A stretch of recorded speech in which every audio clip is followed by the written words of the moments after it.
Okay. I got a little note here. And so this morning when I made it, I couldn't figure out if it was the Lord or Loran. So in the first service, I acted on the note. You decide if it's the Lord or Loran. I want to talk to the men for just a second. Men, when I talk about temptation, you know what one of the greatest temptations is, and it's her. You can't walk out of this building, you can't go anywhere in public and not see flesh, nudity, seductresses, dressing to appeal, dressing to look good. You know what I'm talking about. And short and low, and here are men who want to live right. Men that want to be holy. They got nowhere to turn because in a 360-degree circle, it's everywhere. But the problem is that they have to see it in church. No man ought to have to fight that in church.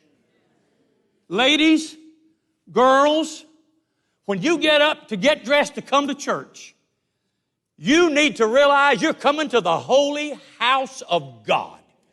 You ought not to come here to show off, your legs. And if you're constantly having to fight to stay decent, you got the wrong wardrobe on. And not just for church, but for anywhere else. Now, I am not mad. I'm just trying to tell you the truth. You need to change wardrobes. This is not a place to find a date. This is not a place to find a new husband. This is a place where you come in and the Spirit of God fills it, and Jesus is here, and His holiness is here, and you ought not to be the cause for a man having to fight his flesh in a service.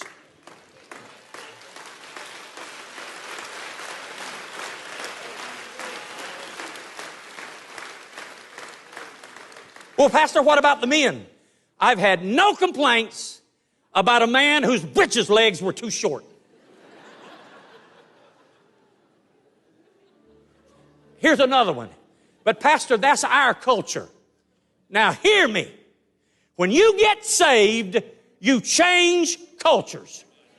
I don't care what you call it. French, Russian, Romanian, I don't care what it is. When you get saved, you become a Christian and you conduct yourself as a Christian and you dress modestly for the glory of God everywhere you go.